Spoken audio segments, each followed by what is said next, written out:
우리 오른손 높이 성경책 드시고요. 저를 따라 기도합니다. 이것은 나의 성경책입니다. 하나님께서 내게 주신 것입니다. 나는 이 성경이 말하는 사람입니다. 나는 이 성경이 가지고 있다는 것을 가지고 있습니다. 나는 이 성경이 할 수 있다는 것을 할 수 있습니다. 오늘 목사님을 통하여 하나님의 말씀을 듣는데 겸손히 받아들여 반드시 변화받을 것을 예수님의 이름으로 기도합니다. 아멘. 교회에 차량이 있다라고 해서 그 차량으로 물건을 이동하기에는 너무 턱없이 부족하고 군대에서 5톤 트럭을 보내줬어요. 막상 물건을 싣고 보니까 부피가 커서 5톤 트럭 가득 물건을 이렇게 실을 수 있었습니다. 그리고 그 지역에 그 박노현 선교사님이 목회하시는 하베스트 교회 현지 판사가 출석하고 있는데 문하세 바스테즈라는 주심 판사님인데 이분이 그 스페셜 그 차량 넘버가 달린 판사는 16번이더라고요. 그 차량을 또 내주셔서 또 군대에서 또 무장한 군인들까지 보내주셔서 안전하게 이렇게 잘 다녀올 수 있어서 너무 감사하고, 이 따클로판에는 딱 3분의 선교사님, 그러니까 3가정의 선교사님들만 계십니다. 그분들이 그 외로움과 싸우면서 그 사역지를 지키고 있다라는 사실에 감사했고, 이 와라이어를 할 수 있는 유일한 선교사가 박노현 선교사님이십니다. 그래서 이번에 레이테를 갈 수밖에 없었던 것은 까인타 임마누엘 교회가 수재를 당했을 때 박노현 선교사님이 수재 헌금을 보냈어요. 4만 페소를 보내주셨어요. 현직 교회에서 4만 페소는 정말 큰 돈입니다. 400만 페소의 가치가 있는 그런 돈을 보내주셨어요. 그래서 제가 그냥 마음만 받겠다, 돈 안 보내셔도 된다라고 이야기했는데 박노현 선교사님께서 형제가 어려움을 당했는데 어떻게 모른 척할 수 있느냐라고 2014년도에 그 타클로반이 침수됐을 때 임마누엘 교회가 14채나 와서 도왔는데, 그 교회 가면 교회 뒤쪽에 저 처마죠. 처마까지 이제 물이 차서 그 처마의 쇠기둥을 이제 붙잡고 그 어려움을 피하셨거든요. 그 당시에 그 교도소의 죄수들이 풀려나가지고 2천여 명의 죄수들이 곳곳에서 범죄를 저지르고 외국인에게 린치를 가하는 그러한 위험 속에서도 그 선교지를 지키고 지금까지 지키고 있다라는 사실에 너무 감사하고, 또 선교사님 같이 간증하는 가운데 2013년 저희 교회가 그쪽을 섬기고 교회가 부흥했다라고 말씀을 하시더라고요. 가만히 뒤돌아보니까 우리도 부흥을 했어요. 그래서 처음에 따클로반에 전화했을 때는 피해가 없다라고 이야기하셨는데 레이테가 피해가 많다라고, 그 다음에 우리 교인 가운데 아이판 멤버 가운데 따클로반에 결혼해서 가 있는 자매도 레이테 도와달라고 요청을 했었고, 또 에디도 레이테 출신이기 때문에 그래서 레이테가 계속 마음에 밟혔었는데 이번에 레이테 차로 한 4시간 간 것 같아요. 말은 3시간이라고 그랬는데 한 4시간, 5시간 간 것 같습니다. 올 때도 또 그렇게 시간이 걸려서 와서 다들 지칠 대로 지쳐있는 상황이라서 영상을 좀 보여드렸으면 좋겠는데 그럴 수가 없는 상황입니다. 다음 주에 정리해서 보여드리도록 하고요. 일주일 전에 이제 미리 물품을 보냈어요. 그런데 저희가 사역 출발할 때까지 도착 안 하고 그날 오후 4시에 도착을 했습니다. 그래서 쇼핑백 1000개가 그곳에 고스란히 남아있고 지금 그곳에 채울 수 있는 것은 유일한 것은 담요밖에 없습니다. 그래서 다시 하나님 은혜 주시고 기회가 되면 그곳을 한번 섬기면 어떨까. 근데 이때를 갔을 때 마음에 좀 와닿는, 그러니까 어떤 분들이 이런 이야기를 하더라고요. 걸어다니는 한국인을 처음 봤다라고 이야기를 하더라고요.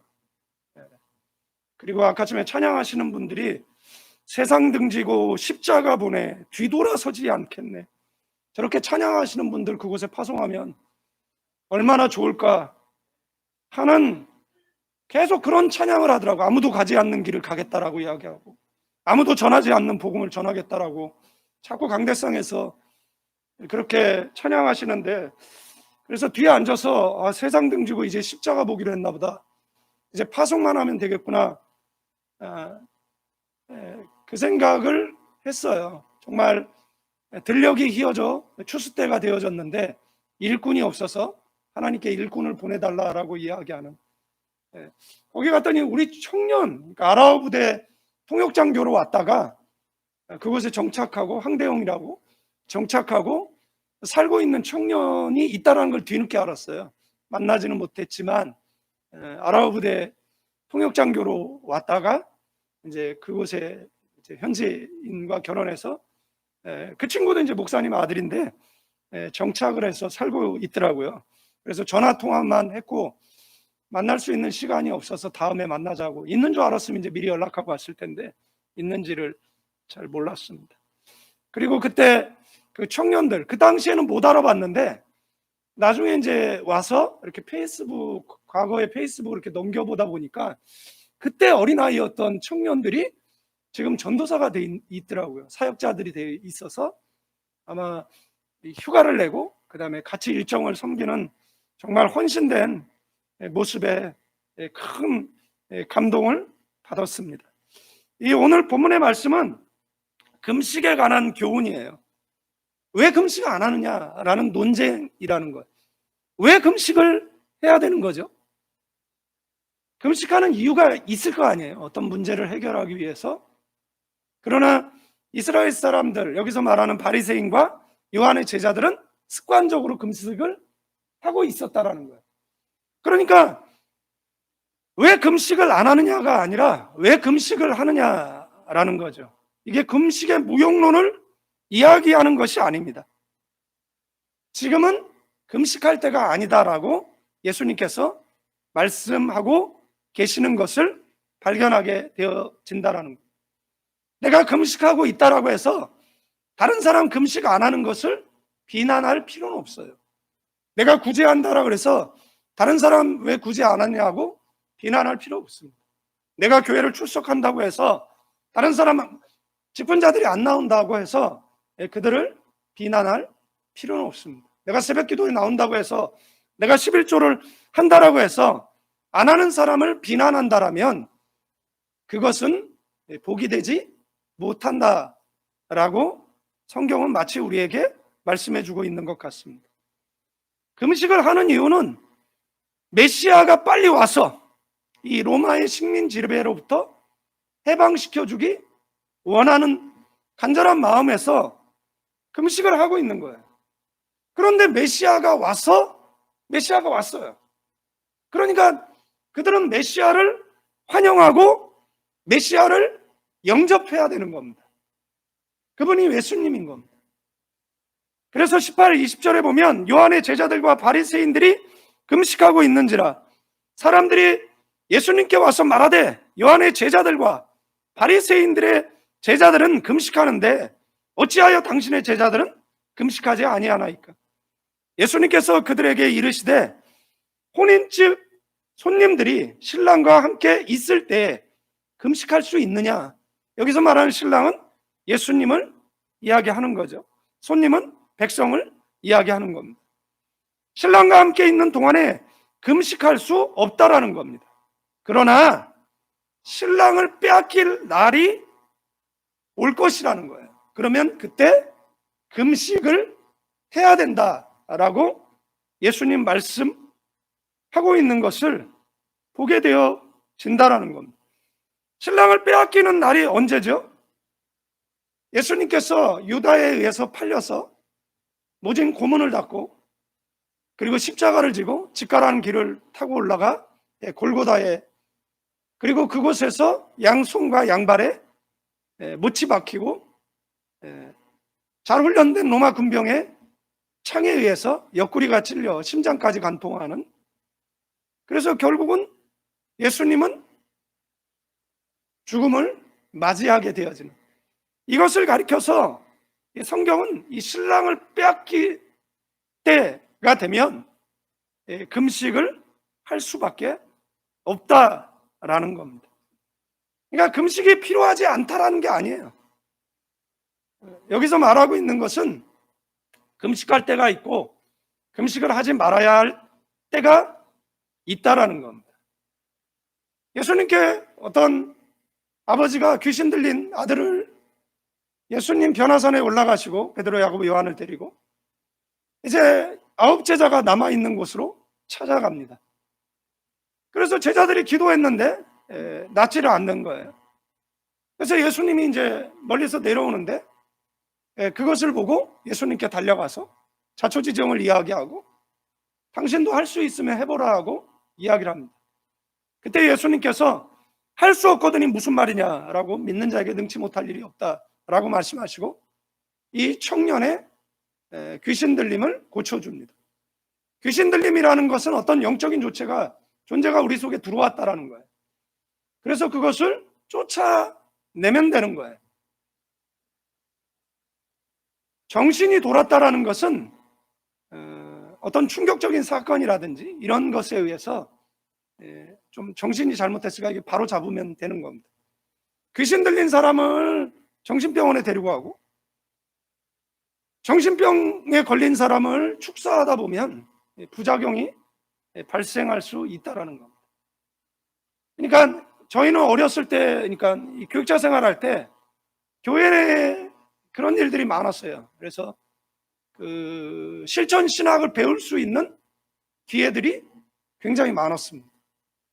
우리나라 일제치하 35년, 6.25 동란, 온갖 사태들, 자연재해, 그런 것을 겪는 우리의 부모의 세대들은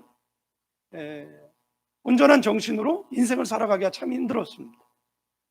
그래서 고난의 무게가 너무 커서 견디다 못해 그 정신의 이상과 그리고 사탄이 그 틈을 타고 들어와서 역사하는 일들이 있었어요. 그래서 교회 내에서 그것을 위한 축사들, 그것을 위한 그런 사역들이 많이 있었습니다. 그런데 지금은 이제 그 사탄도 영악해져서 광명한 천사처럼 자신을 과장하고 있어서 보이는 귀신이 무서운 게 아니라 안 보이는 귀신이 더 무서운 교묘한 그런 모습을 보인다라는 사실입니다. 그래도 우리가 이제 예배를 드리죠. 여러분들 예배 시간에 정자, 바로 앉아서 정청, 바로 듣는데 정시, 바로 바라보셔야 돼요. 1시간을 집중을 못하는 사람은요, 인생도 집중을 못합니다. 저는 여기서 성공하고 실패할 사람을 분리해내라 그러면 전 분리해낼 수 있습니다. 예배 시간 어차피 왔는데 뭐 설교 아무리 길어야 40분 50분 하는데 그거 집중 못하는데 뭐는 집중하겠습니까? 제 책꽂이에 몰입의 힘이라는 책이 꽂혀 있어요. 내용은 사서 읽지 마세요. 허접하기 짝이 없습니다. 제목 때문에 샀습니다. 몰입의 힘.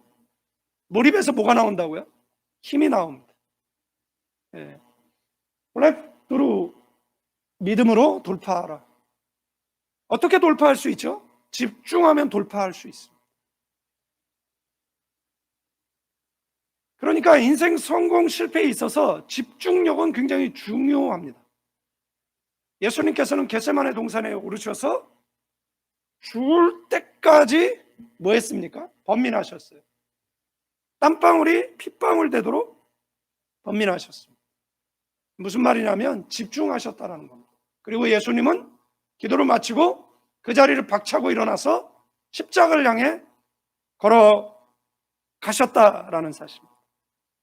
필리핀도 마찬가지입니다. 인생 살아가는데 집중해서 살아가시고 집중해서 기도하시고 집중해서 예배하시고, 그러면 성령의 세미한 음성이 우리 귓가에 들려서 이 위기를 피할 길을 내시고, 그리고 궁극적으로 승리케 해 주시는 줄로 믿습니다. 성경에는요, 이사야 58장 6절 11절에 보면 이 금식, 그러니까 하나님이 기뻐하는 금식이 있는데, 이 하나님이 기뻐하는 금식을 하면 흉악의 결박을 풀어주고 멍에의 줄을 끌어주고 압제당하는 자를 자유케 하고 모든 명예를 꺾는 것이 아니냐, 해방을 이야기하는 거죠. 조국의 강복을 이야기하는 거죠. 나라의 주권이 빼앗겨서 일제로부터 35년 식민 지배를 받았던 우리 조국을 생각한다라면, 필리핀도 마찬가지죠. 이 스페인 개쌍놈들이 와서, 이 스페인, 영국, 그 다음에 얘네들이요, 미국도 마찬가지고요. 미국은 더 심하죠. 인디안, 그 선교사님이 영화 한 편을 만들었었는데, 인디안 자녀들을 인디안 그 부모들에게서 뺏어서 기숙사에서 키우는 거예요. 그러니까 얘네들은 자연적으로 뭐를 못 배워요? 언어를 못 배웁니다. 그래서 부모의 세대와 아들의 세대가 단절을 시키는 겁니다. 그리고 그 보호 지역에 이렇게 거주하게 하고, 보호 지역에 있으면 땅을 돈 주고 팔아서 이제 헐값에 사들이고, 그 앞에 카지노를 세워서 그 다음에 결국은 그들의 인생을 수렁으로 빠뜨리는, 정말 나쁜 놈들이죠. 미국도 마찬가지고, 해가 지지 않는 영국이라는 나라도 마찬가지고, 스페인도 마찬가지고, 포르투갈도 마찬가지고. 십자가 들고 가서 우리나라 임진왜란을 일으킨 게 선교사들이 일으킨 거잖아요. 어떻게 캐톨릭이 한국에서 발붙일 수 있는지 전 이해가 잘 안 되는데, 임진왜란, 그 사람네들이 그리스도 군단이잖아요. 그래서 임진왜란 모든 영화를 보면 그들이 들고 있는 건 십자가예요. 그래서 뭐예요? 중국까지 가서, 중국에 왜 가는 거예요? 중국에 있는 핍박받는 천주 교인들, 그들을 구하기 위해서, 중국을 멸하기 위해서 한국을 발판 삼아 가겠다라는 게 처음 명분이었잖아요. 우리나라를 멸망시켜달라고 황사영 백서라 그러죠. 교황에게 편지를 보냈어요. 조선을 멸망시켜달라고. 얼마 전에 교황이 와서 10억씩을 하더라고요. 성인으로 추대하는 건데, 그때마다 기독교에서 결사반대하는 게 황사영이 10억하지 못하도록. 어떻게 남의 나라 시청 한복판에 와서 임진왜란을 일으킨 이 주체 세력들이 10억씩을 할 수 있는지, 이렇게 역사의식이 국민들이 없어졌는지 참 안타깝기 그지없다라는 생각을 가져봅니다. 그래서 이렇게 억압받는 민족들이 뭐 하는 거예요? 이 독립, 해방. 그러니까 하나님이 기뻐하시는 금식을 하면 노예에서 해방의 역사가 일어난다라는 거죠. 하나님이 기뻐하시는 금식을 하면 내 빛이 새벽같이 비칠 것이고, 내 추유가 급속할 것이고, 내 공의가 내 앞에 행하고, 여호와의 영광이 내 뒤에 호위하리라. 나 여호와가 응답하겠고, 네가 부르짖을 때 내가 여기 있다 하리라. 그러니까 하나님이 기뻐하시는 금식을 하면 하나님의 역사, 하나님의 기적이 일어나는 줄로 믿습니다. 요즘은 금식을 너무 안 하죠. 금식 좀 하세요. 옆 사람에게, 네가 살찐 것은, 돼지를 살찌우는 이유는 잡기 위해서 찌지만 그리스도인들이 살찌는 이유는 금식하기 위해서. 그래서 뭐 매월 시작할 때 하루 정도, 그게 어려우면 분기별로 2, 3일 정도, 그렇게 금식하시는 거 좋아요. 일본에 그 장수하기 위해서 하루에 한 끼만 먹어라, 1인 1식, 뭐 이런 이야기가 나오잖아요. 뭐 간헐적 단식이 건강에 좋다라는 이야기도 나오는데, 그래서 이들이 금식을 하는데 왜? 메시아의 도래를 위해서 금식하는 거예요. 해방을 위해서 금식을 하는 거예요. 근데 메시아가 왔어. 그러니까 금식할 이유가 없죠. 그 예수님을 모셔드리고 환영하면 되는 것이잖아요. 그런데 이들이 그 예수님을 뭐 한 겁니까? 이 배척하는 거. 21절, 22절에 생배 조각을 낡은 옷에 붙이는 자가 없나니 만일 그렇게 하면 기운 새 것이 낡은 그것을 당겨 헤어짐이 더하게 되느니라. 새 포도주를 낡은 가죽 부대에 넣는 자가 없나니 만일 그렇게 하면 새 포도주가 부대를 터뜨려 포도주와 부대를 버리게 되리라. 오직 새 포도주는 새 부대에 넣으리라. 이 낡은 가죽 부대는 이 구습을 이야기합니다. 이 율법 아래 생활하는 그것을 상징한다라는 거예요. 여기서 말하는 이 생배 조각, 새 포도주는 이제 예수 그리스도를 상징한다라는 사실. 성경에 보면 이제 새 옷, 뭐 이런 표현들이 있지만 이것은 이 성도의 옳은 행실, 예수 그리스도를 영접한 사람의 바른 행실을 상징한다라는 겁니다. 노키아가 불과 10년 전, 10몇 년 전만 해도 세계 1위였어요. 그런데 노키아가 이 결정적인 그 실책에 의해서 이제 역사의 뒤안길로 사라지게 되어졌어요. 얼마나 많은 회사들이 있습니까? 그런 회사들이 퀄컴도 있고 그런 회사들이 굉장히 많죠. 모토로라도 있고. 근데 왜 이렇게 몰라 그랬냐? 그러면 이제 플립폰 트렌드 따라잡기에 실패했고 미국 시장에 대한 경시 오판, 아이폰의 위협의 무시, 그 다음에 신비안을 버리지 못한 것, 차세대 플랫폼 확보 실패. 처음에 아이폰이 삼성을 따라잡았던 이유는 이 플랫폼을 만들어 놓고 어플을 개인이 개발해서 그 마켓에 팔게 돼 있어요. 근데 삼성은 계속 자기네 연구소에서 개발을 했거든요. 그러니까 이 어플 숫자가 이게 그 아이폰에 비해서 현저하게 떨어지는 겁니다.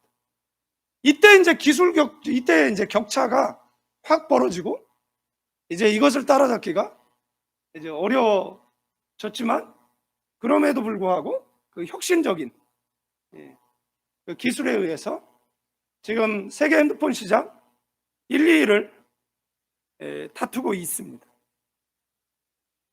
삼성이 이렇게 해외 핸드폰 시장 1, 2위를 다툴 수 있는 이유는 그 혁신, 그 이노베이션이라고 이야기하죠. 이 급진적인 혁신 때문이다라고 할 수가 있어요. 오늘 만약에 이것을 영어로 설교 제목을 붙인다면 패러다임 시프트일 겁니다. 지금 예수님은 이 제자들의 이 과거의 율법에 매여 있는 이 생각, 이 발상의 전환이죠. 이 패러다임 시프트죠. 이것의 그런 어떤 전환에 대해서 오늘 교회도 마찬가지입니다. 저희 교회는 나름대로 변화를 하려고 참 발버둥을 많이 쳤어요. 2021년서부터 교민 인구 줄 거라고 묵로와 외쳤고, 그래서 우리는 교회 내에 아이판 사역을 시작했고, 그 다음에 이제 현지 그 사역들을 간접 사역에서 다 직접 사역으로 2011년서부터 바꿨어요. 그래서 2011년도에 학교 계획을 세우고 2013년도에 그 4년도에 이제 학교를 완공하게 되어지고, 그 다음에 지금 2022년 지금 재학생 650명 정도 있지만 매년 학생들을 배출하고 있습니다. 세월이 많이 흘러도 그들은 학교에서 졸업장을 띄어가야 되고 대한 컬리지 학생이라는 그것은 변하지 않는 그의 정체성이 되어질 것이고, 세월이 더 많이 흘러서 더 많은 사람들을 배출하는 교회가 되겠죠. 변화도 마찬가지입니다.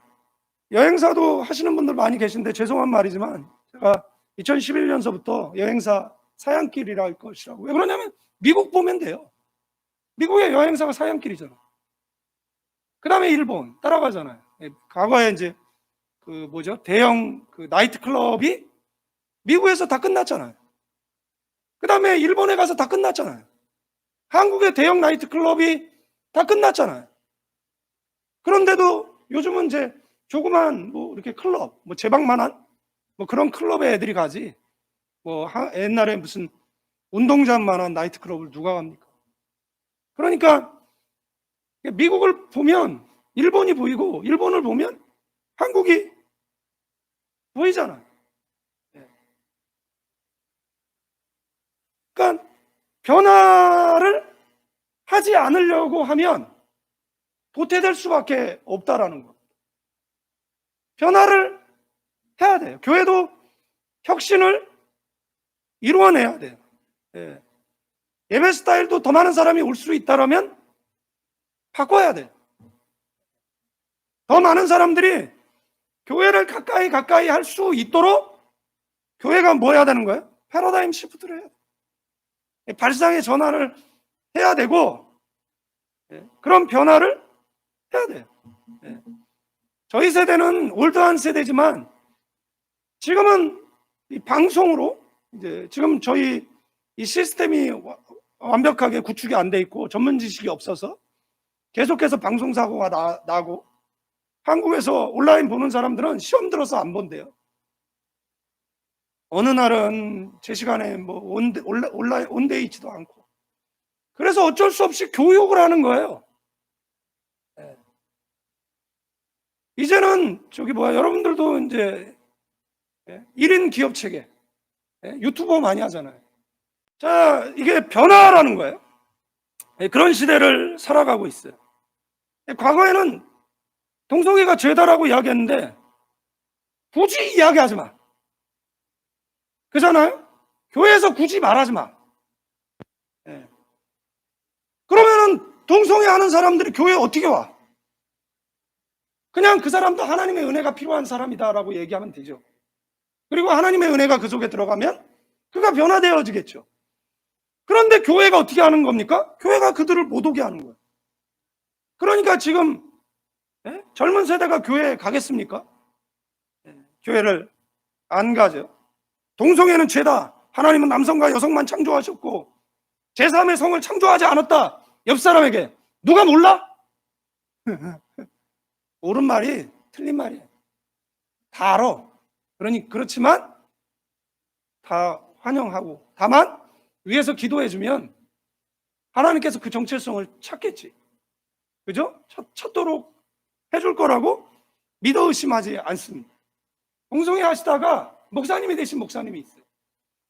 그분은 동성애가 너무 비참한 최후를 맞이한다고, 너무 비참하게 죽으니까 너무 불쌍해가지고 이분이 이혼한 목사님이에요. 그래서 그분들에게 그 교회는 동성애자들도 많이 출석을 하고, 그 다음에 그들을 위로하고, 그들이 이제 다른 그 성을 찾아가지고 회복할 수 있도록 도와주고, 안 되는 사람도 있어요. 평생 안 되는 사람도 있어요. 그런데 교회에서 자꾸 이렇게 혐오하고 그러면은 어떻게 되겠습니까? 그러니까 색안경 끼고 사람 바라보지 마시고 교회는 누구나 이렇게 웰컴할 수 있는 교회 됐으면 좋겠다. 또 한 트럭 전도해 오세요. 노래 부르시는 거예요? 네.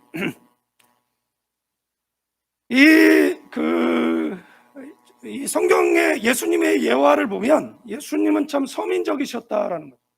얼마 전에 어떤 목사님이 양발이 빵꾸 났다고 이렇게 사진을 올렸더라고요. 그래서 제가 댓글을 달았어요. 백열 전구를 넣어서 꼬매라고. 그랬더니 백열전구를 왜 넣냐요. 그래서 좀 잘 살았나 보다. 저희는 어렸을 때 그 백열전구를 넣었어요. 그냥 꼬매면 이 양발이 이렇게 뭐죠?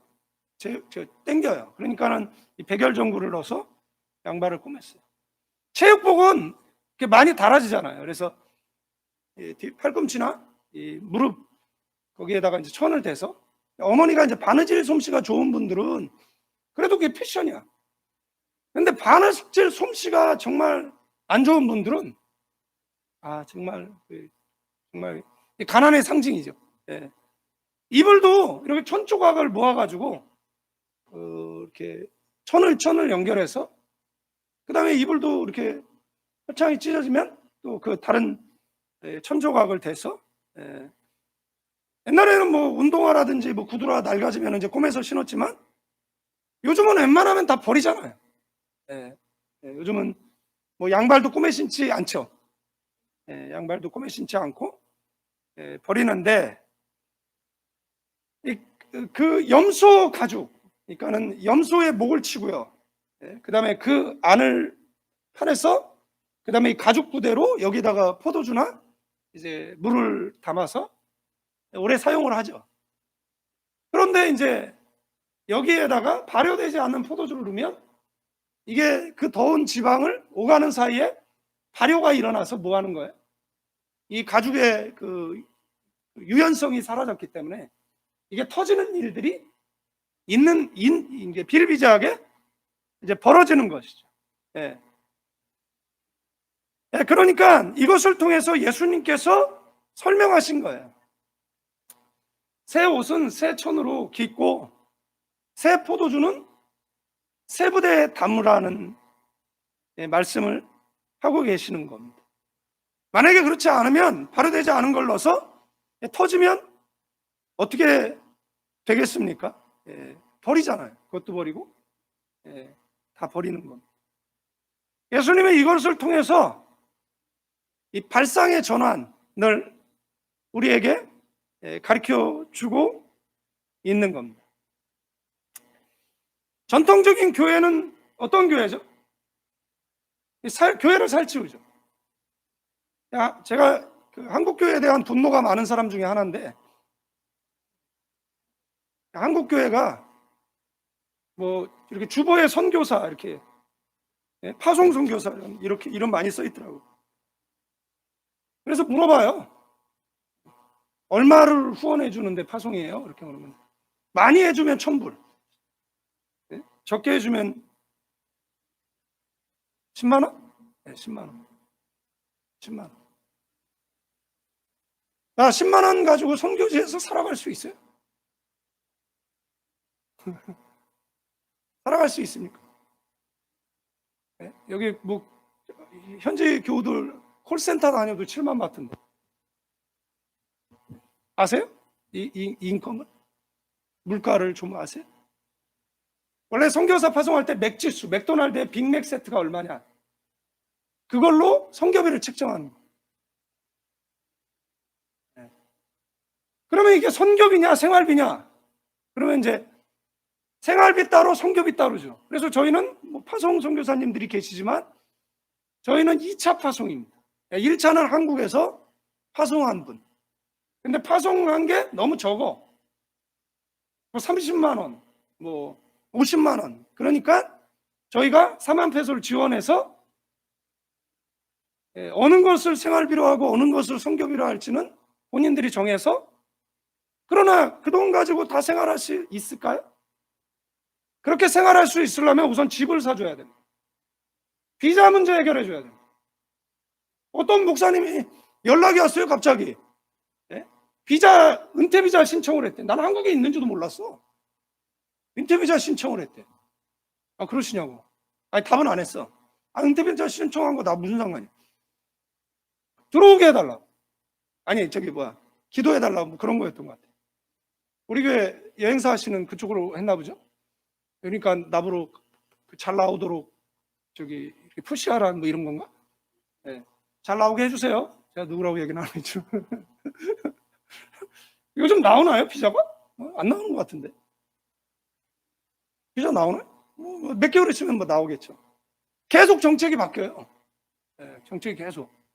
제가 어떤 분 들어오게 하려고 서류를 뭐 다 제출했는데 결국 못 들어왔어요. 한국교회가 비자는 해결해 줘야잖아요. 선교하라면서요. 그죠? 선교를 어떻게 하라는 거예요? 전쟁터에 나가는데 여러분들 저기 남미의 잉카 문명이 왜 멸망한 줄 압니까? 스페인 군대가 들어갔을 때 그들은 몽둥이로 싸웠어요. 임진왜란 때 우리 전국토가 하루아침에 단 며칠 만에 유린된 이유가 뭔 줄 압니까?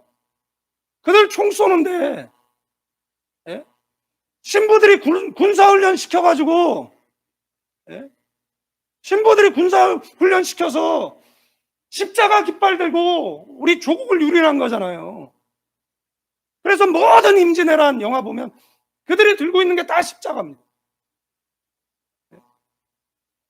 예수 믿겠습니까? 여러분 같으면? 저 아까 전에 집사님이 이야기하잖아요. 저 와라이 지역 그 지역에 거기는 캐톨릭의 성지예요. 마덜시티예요. 캐톨릭 인구가 95%잖아요. 왜 민다나가 복음화 못한 줄 압니까? 내 앞에서 내 아버지를 죽이고 형제를 죽이고 난 그러면서 이 나라가 카톨릭 국가이라는 게 정말 대단한, 이거 귀신 들림 아니고서야 어떻게 카톨릭 국가가 될 수 있는지 솔직히 전 이해가 잘 되지를 않습니다. 네. 여러분들 기독교의 진리는 절대적인 거예요. 그러나 제도라든지 형식에 있어서는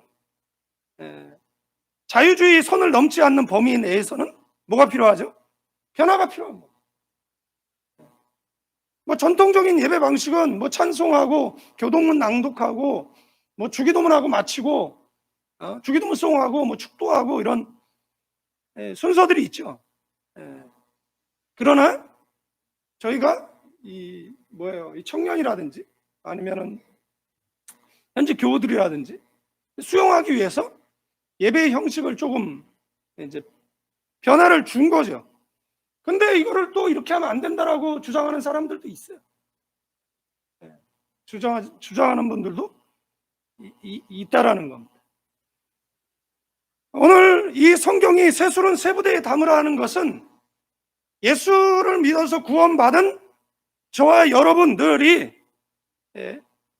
성령께서 내주하심으로 말미암아 새로운 마음 그리고 새로운 성품, 새로운 인격의 사람이 되라. 이거는 뭐 이 도덕적인 순화 정도를 이야기하는 것이 아니라 이 총체적인 이 생활의 변화를 이야기한다라는 겁니다. 아는 선배 목사님이 저희 학교가 선한 게 나올 수 없는 학교인데 중학교에서 선한 게 몇 개 나왔어요. 고등학교에서도 몇 개 나왔는데 저희 중학교가 마장동에 있었어요. 마장동 하면 이제 우시장 생각나실 거고 그 주변에 이제 그 살고지 딸이 한양대 뒤편 그러면은 거기가 옛날에는 그 빈민가였어요. 가난한 사람 있는. 근데 이제 그 학교가 이사를 갔어요. 그래서 거기 이사 가가지고 한 1년 다녔나? 그래서 이제 이사를 갔고 나중에 이제 외고가 생겼어요. 그래서 그 한영이죠. 한영 외고가 되게 유명해져서 이제는 명문학교가 되었는데 옛날에는 이제 그런 학교가 아니었어요.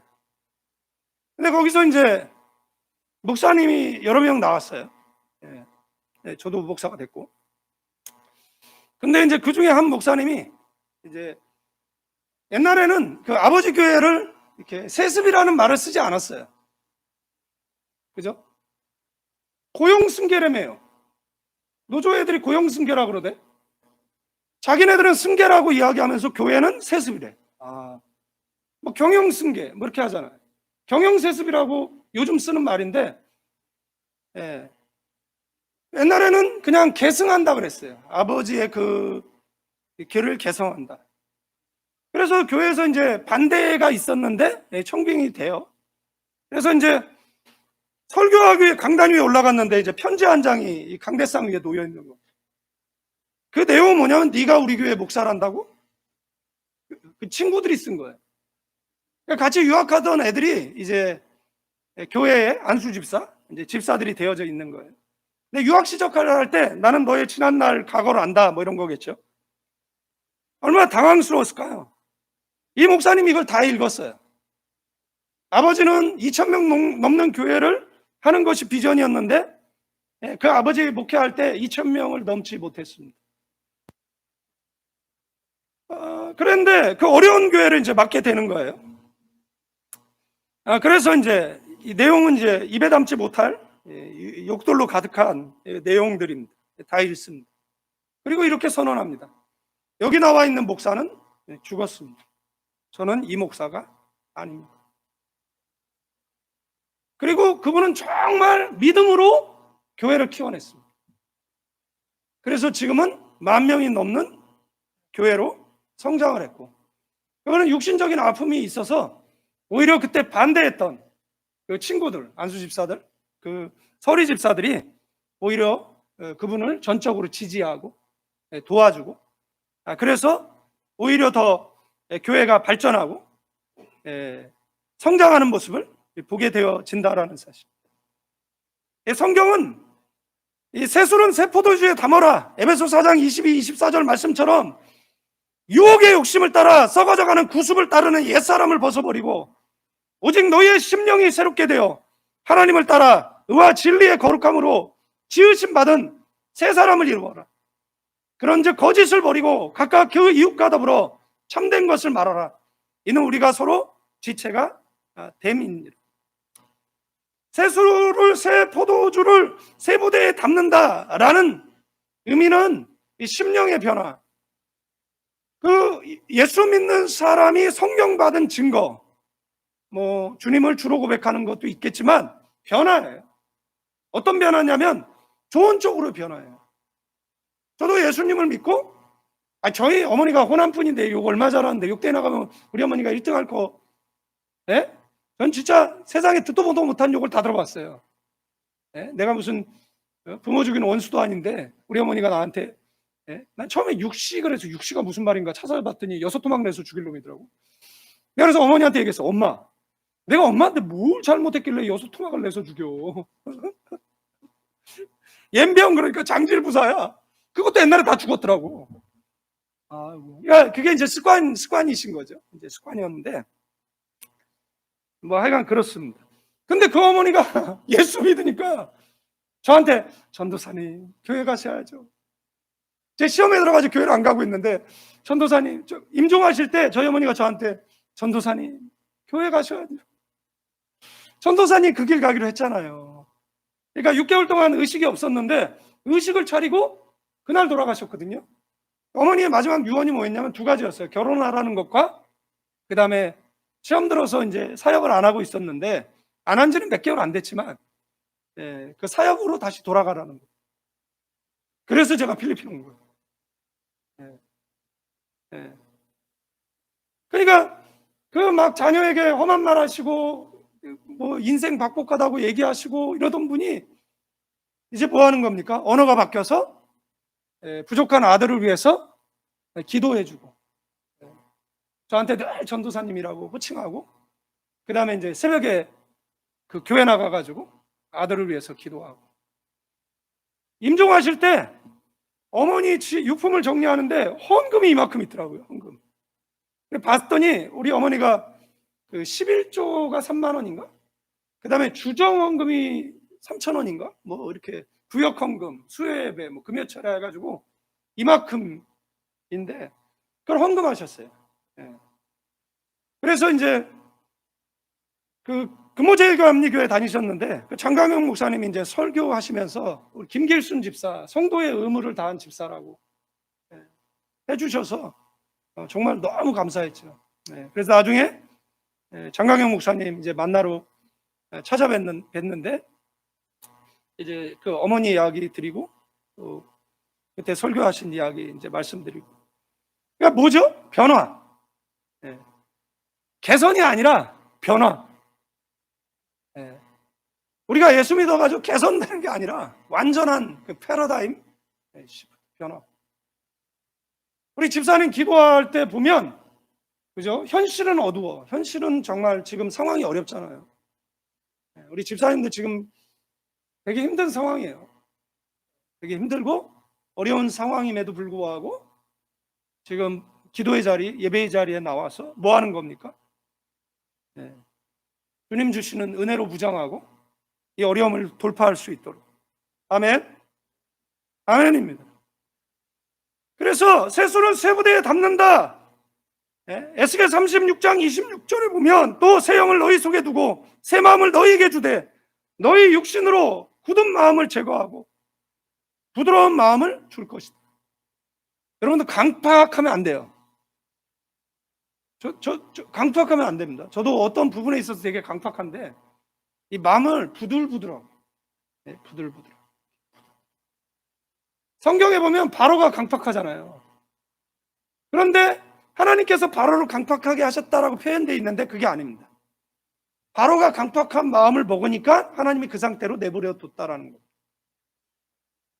그러니까 이 마음을 부드럽게, 이렇게 남편을 볼 때도 가자미 눈으로 보지 마시고 부드러운 눈으로, 가장 사랑스러운 눈빛으로, 이 스마일상 주려면 전교인이 다 받아야지. 다 웃고 다녀서 아무리 찾아도 한 사람밖에 없다 그러면 어떡해. 나머지는 뭐예요? 나머지는 뭐 후기 인상 탑니까? 그잖아요.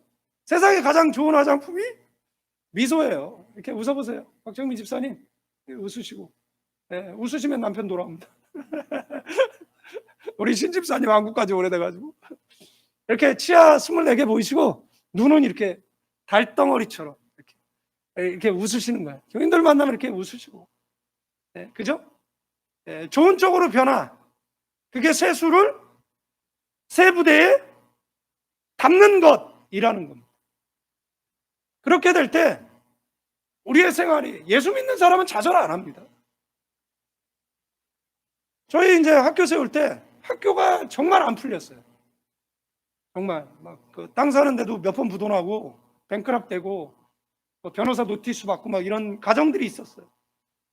그때 이제 하나님께 기도하자. 하나님, 진짜 하나님이 원하지 않으면 안 하겠습니다. 이제 이렇게 하는데, 그렇게 몇 개월 기도했는데, 그러니까 이제 마음이 좀 자유로워지잖아요. 못하면 안 하면 되는 거잖아요.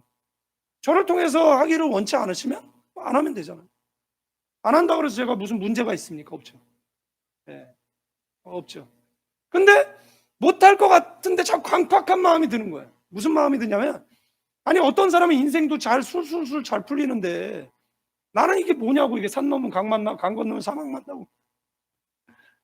그런데 세월 흐르고 보니까 강팍한 마음 먹었을 때 연단이 좀 길어졌고, 마음을 부드럽게 하니까 연단이 끝나더라는 겁니다.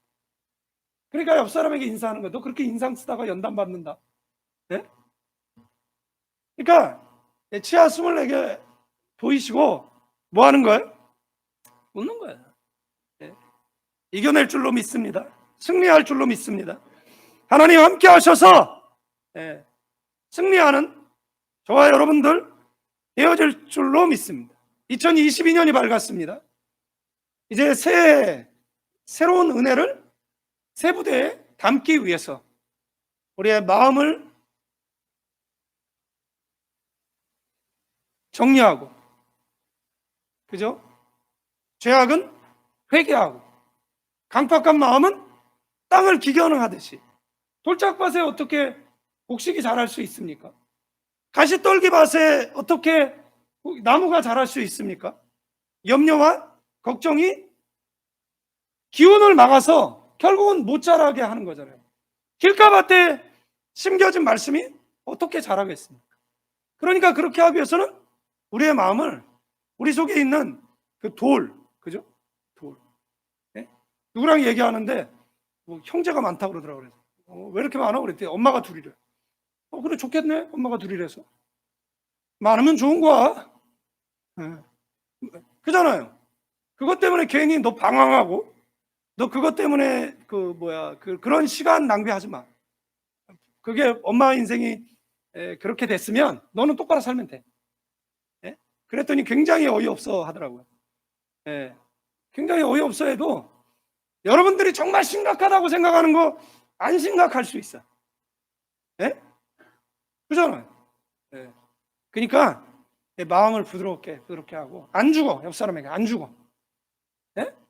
누가 지금 뭐 오미크론 창궐한데 내 때 간다고 누가 뭐라고 저한테 그러길래 어차피 죽어. 나사로도 죽었어. 옆 사람에게 너도 죽어. 너 안 죽을 것 같아? 다 죽어. 우리 다 죽어요. 다만 가치 있게 살다가 죽어야 되는 거예요.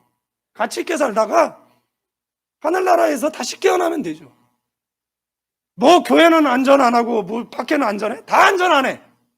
요즘 주변에 오미크론 감염된 사람 없으면 왕따래. 얼마 감사해. 우리 주변에 감염된 사람들이 있으니까. 우리는 왕따는 아니잖아. 네?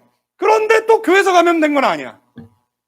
더 감사해. 어딜 싸러 다니다가 감염되고. 네? 그잖아요. 자신이 다른 데서 감염된 것이 분명하니까 교회로 원망하네. 만약에 교회에서 시작됐다고 생각해 보십시오.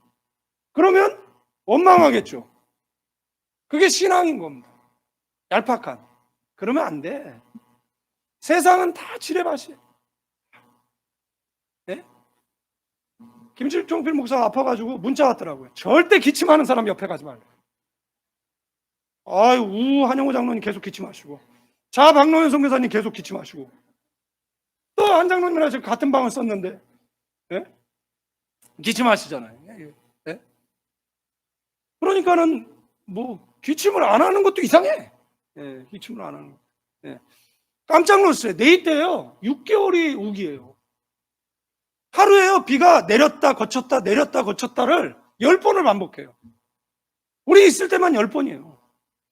그러니까 지붕이 없어서 계속 비를 맞고, 그죠? 우리는 우산을 가져가지 않았기 때문에 비 맞고, 또 다시 햇빛 난 말렸다가 비 맞고 말렸다 비 맞고 말렸다 비 맞고, 이거를 계속해서 반복하는 거예요. 그 환경에 사는 사람들을 생각할 때 참 뒤돌아서지 않겠네, 이 사람들을 빨리 파송해야겠다, 이 생각을 해봅니다. 2022년이 밝았는데 세술은 세부대에 담으라고 했으니까 우리 마음속에 원망, 원한, 불편함, 누구에 대한, 사람에 대한, 부모에 대한, 남편에 대한, 자식에 대한, 이거 다 내려놓으세요. 그죠? 그 속에는 하나님의 은혜만 담겨질 수 있도록. 아멘. 아멘. 그래서 한 문장만 기억하세요. 세술은 세부대. 아멘. 이제는 우리 주 예수 그리스도의 은혜와 아버지의 극진하신 사랑, 성령님의 감동, 교통, 충만, 축복하심이 오늘 믿음의 자리에 나와 예배하며 세수는 세부대에 담기로 마음을 새롭게 하고 성령을 초청하고 모시어드리고 신앙의 새 출발을 다짐하는 믿음의 사람들을 위해, 한국에서 예배드리는 교우들, 필리핀에서 온라인으로 예배드리는 아이들, 이 자리에 모인 모든 믿음의 사람들 위해 이제로부터 영원까지 함께 계실지어다.